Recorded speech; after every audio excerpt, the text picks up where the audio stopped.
যোগাযোগ মাধ্যমে লিখছেন, অবশ্যই আপনাদের দুঃখ কষ্টগুলো থেকে লিখছেন। কিন্তু আমরা আমাদের এই জায়গাটিতে আমরা শুরু থেকে যদি রুখে দাঁড়াতে পারি তবেই এটি রুখে দেওয়া সম্ভব। কিন্তু আমরা সেটি না করে, প্রতিবাদ না করে আমরা কি করছি, সামাজিক যোগাযোগ মাধ্যমে লিখছি। সামাজিক যোগাযোগ মাধ্যম কয়টি বিষয়কে আসলে সমাধানের পথ খুঁজে দিতে পারে, বরং আমাদের জায়গাটিকে আরও কলুষিত করতে পারে। সামাজিক যোগাযোগ মাধ্যম, আমরা যারা নেতৃত্বে আছি, আমরা যারা কথা বলি, এটি সুসংগঠিত হওয়ার জন্য আমাদের মেসেজগুলো বিভিন্ন জায়গায় যেন পৌঁছে যায়, সেই জন্য আমরা যৌক্তিক উপস্থাপনগুলো সামাজিক যোগাযোগ মাধ্যমে আমরা করতেই পারি। কিন্তু নেতিবাচক বিষয়গুলো যেন আমরা না করি, সেই বিষয়গুলো আমরা সকলে সোচ্চার থাকব। এবার আমি আমার কথায় আসি। 2017 সালে আমি মিরপুর থানার শ্রেষ্ঠ শিক্ষক নির্বাচন হই এবং ঢাকা জেলার শ্রেষ্ঠ শিক্ষক নির্বাচিত হই। তো আমি মিরপুর থানার শ্রেষ্ঠ শিক্ষক যখন হলাম এবং ঢাকা জেলার শ্রেষ্ঠ শিক্ষক যখন হলাম 2017 সালে, অবশ্যই কিছু কিছু কর্মকাণ্ডের কারণে, মূলত ওই বিদ্যালয়ের যিনি প্রধান শিক্ষক, আমি যে বিদ্যালয়টিতে ছিলাম, ওই বিদ্যালয়টির নাম হচ্ছে মিরপুর, এখন লালকুঠি সরকারি প্রাথমিক বিদ্যালয়, তখন ছিল মিরপুর আরসি সরকারি প্রাথমিক বিদ্যালয়। আমি ওই স্কুলটিতে যখন যোগদান করলাম, তখন ওই স্কুলটিতে আমি আসলে খুব ভালো শিক্ষক এটা আমি দাবি করব না, কিন্তু আমি প্রধান শিক্ষকদের জন্য একজন প্রধান শিক্ষকের একজন ভালো একজন সহযোগী শিক্ষক এটি আমি দাবি করতে পারি। আমি সহকর্মীদের জন্য একজন ভালো সহকর্মী এটা আমি দাবি করতে পারি।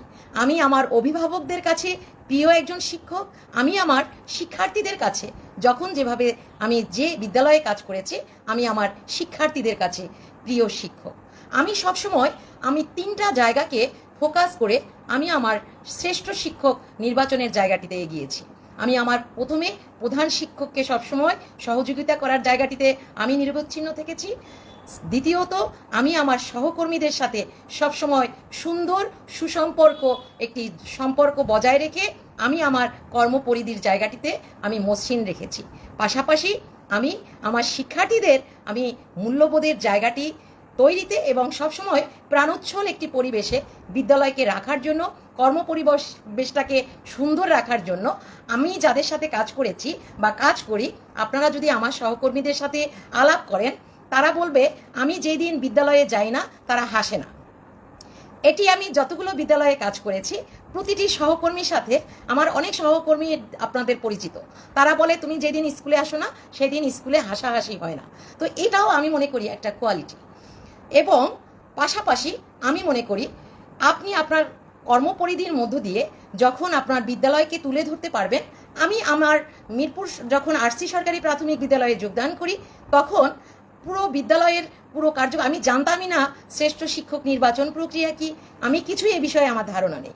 তখন মিরপুর থানার যে শিক্ষা অফিসার ছিলেন, এখন তিনি ঢাকা জেলার ঢাকা বিভাগের তিনি এডিপিও জেসমিন আক্তার বানু ম্যাডাম, তো তারা মূলত আমার প্রধান শিক্ষক ম্যাডাম আমাকে বললেন যে আপনাকে আমি শ্রেষ্ঠ শিক্ষক নির্বাচনে মনোনয়ন দিলাম। আমি বললাম যে ম্যাডাম এটা তো কী ধরনের কাজ, আমি তো এই বিষয়ে আমি কিছুই জানি না। তো বললো যে আপনি পারবেন এবং এই কার্যক্রমটি আপনি নিজের মতন করে আপনি যে কাজগুলো করেন সেই কাজগুলোই আপনি একটা প্রোফাইল আকারে তৈরি করে তারপরে যেতে হবে। এটা 2017 সালের কথা।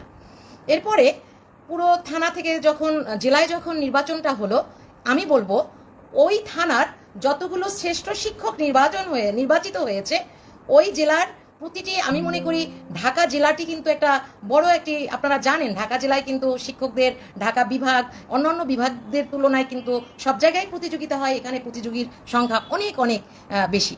তো সেই জায়গাটি থেকে আমাকে কিন্তু প্রতিটি মিরপুর থানার প্রতিটি যারা শ্রেষ্ঠ শিক্ষক হয়েছেন বিভিন্ন থানা থেকে, তারা আমাকে সহযোগিতা করলেন, প্রধান শিক্ষকরা আমাকে সহযোগিতা করলেন। প্রতিটি প্রধান শিক্ষক মিরপুর থানার, আবারও বলছি, আপনারা বলতে পারেন যে আপনি বারবার আলাউদ্দিন মোল্লা স্যারের কথা বলছেন, তো আমি আসলে কেন বলবো না বলেন, আমি আমার পিছনে ভূমিকা আছে। একজন প্রধান শিক্ষক আলাউদ্দিন মোল্লা স্যার মূলত